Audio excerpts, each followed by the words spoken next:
2018 Mazda 6 Signature is more than just a simple refresh. It's a new player in the near-luxury market.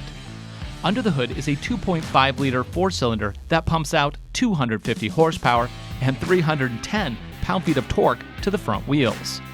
Turbo lag isn't an issue thanks to fancy engineering and just a touch of black magic. EPA rates this setup at 23 miles to the gallon in the city and 31 around town. Trunk space in the Mazda 6 is just under 15 cubic feet. Thankfully, the second row does fold flat to accommodate larger items. A spare is located under the floor. Adults can fit in the back seat, and they get some nice cabin upgrades, including private vents and seat warmers. But the big news for this Signature Edition is the newly refined experience up front.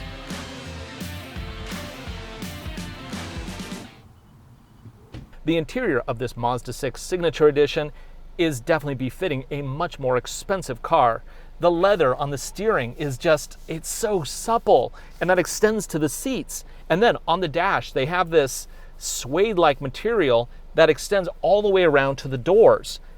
And then they have these metal pieces that are accentuating the horizontal lines to give it a very large, broad feel, to really make it feel like there's more space in here than there really is.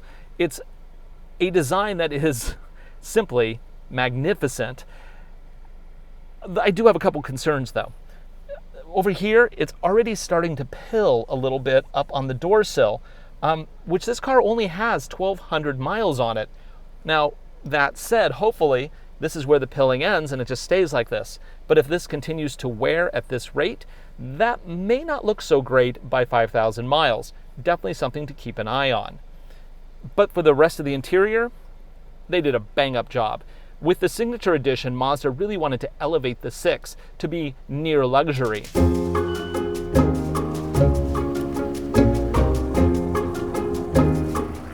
But one of the biggest improvements with this vehicle over previous Mazdas is actually the gauge cluster, because they've gone with a combined traditional and electronic cluster. Now you can see a really nice big speedo in the middle, tach on the left, but then you also get all these different options where you can look at your service intervals, you can look at your trip, you have trip A, trip B with average MPGs, you have your lane detection information. It's all central and very easy to read. I would, however, like a big speedo in the middle, and I would also like it if I would go into sport mode and it would actually change the gauges to red or something like that. As it is right now, it's a very untriumphant little orange sport that appears at the bottom. It's not real impressive, but it does the trick. It tells me what I need to know. And then of course we also have MPGs on the left and gas gauge on the right. Basically, they have brought this Mazda up to modern spec and beyond, barely grazing that luxury mark that everybody really wants to get a piece of. Which is interesting, because if you look at the history of the Mazda 6, it's always a can-do sedan. They always want to get more market share, get more luxury, and they do a really good job each time, but they always miss something. Back in 2006, when they had a complete redesign of this vehicle, it was fantastic, but whereas everybody else had more legroom in the back, the 6, it didn't have that, so it wasn't quite good enough, and sales reflected that. It seems like Mazda is constantly chasing this market, hoping that they will finally make a dent in it. So will this new Mazda 6 with this new attention to luxury finally break them out into this segment?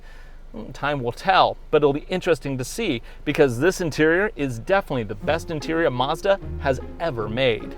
Mazda is still employing the good-looking but limited on features infotainment system they've had for years.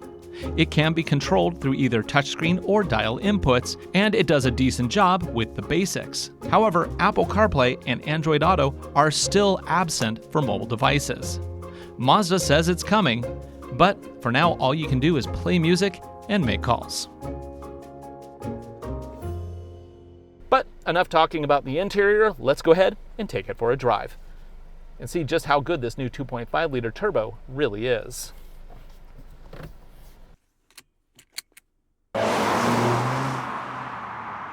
Now let's see how it does with a 0 to 60. We'll go ahead and stop completely. Boop. Okay, we're going to have the transmission in sport mode. and everything else automatic. 3, 2, 1, and go. Power, whoa, power comes on strong, traction control kicks in, and 60. Very impressive. Like most new cars, this one is loaded with active safety tech. It has blind spot monitoring that also shows up in your heads-up display, and it also has lane detection, as well as adaptive cruise control and collision mitigation. Steering, handling, so smooth. They have a thing called G-vector control, which will apply a little bit of braking to the inside wheel to help steer the vehicle around corners. It's really a neat piece of tech that really makes handling that much better. Engine noises are good. You have paddle shifters. This is a 6-speed automatic transmission, and unfortunately there is no manual option, at least not yet. With a 2.5 liter, you are stuck with the 6-speed automatic. Now, if you go down a trim level to one of the smaller motors, then you can get a manual transmission if you so desire. However, right now, this is all we're looking at. I am hoping that they put a slightly higher tuned version of this engine into a Mazda speed model, because that would be sick.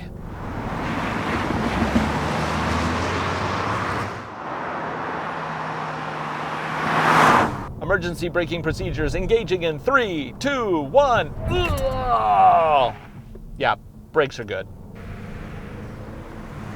One thing I'm really happy to see in this is that Mazda didn't use their little flip-up heads-up display. This is a proper windshield projected heads-up, which is how it should be, to be honest. The Mazda 6 is up against some of the biggest names in the business, and the #1 seller in this category is the Toyota Camry. Though the Mazda 6 Signature is a big upgrade, the Camry also saw significant improvements for 2018 in drivetrain, tech, and style. In fact, the Camry XLE has an interior that is easily on par with the Mazda 6 Signature, and the 2018 model is actually fun to drive. Yes, let me repeat myself, the new Camry is actually fun to drive. The second bestseller is the Honda Accord. This new model is also a great driver's sedan. In fact, it's one of the best in the corners, especially when equipped with the optional 252 horsepower 2-liter turbo engine with a manual transmission. If you want to row your own gears in the Mazda 6, you're limited to the 187 horsepower naturally aspirated 2.5-liter in the base sport trim. In terms of overall driving experience, the Mazda 6 does have a lot to offer versus the competition. For one, it offers a surround view camera system for less money than the Camry. If I come to a complete stop, I put it into reverse, I get a rear view camera. I hit the button down here, surround view. It's like a satellite look at this car with all the little steering indicators as well too to show me where my wheels are going to be pointed. That's really kind of neat. And it's one feature that Honda doesn't even offer. One really nice feature of this car is the fact that the seats are both heated and cooled in the first row and heated in the second row. Those little luxury touches. My kids especially like it when their seats are heated. Oh, it also has a heated steering wheel with a button right here. So that's my look at the 2018 Mazda 6 Signature Edition. It's a really fun and good looking and really nicely appointed sports sedan that I think anybody in the market should definitely take a closer look at. Thanks for watching. Disagree with my review? Have a question? Post a comment below. Also, be sure to rate this video and subscribe. I'm Ryan Douthit for Driving Sports TV. Thanks for watching.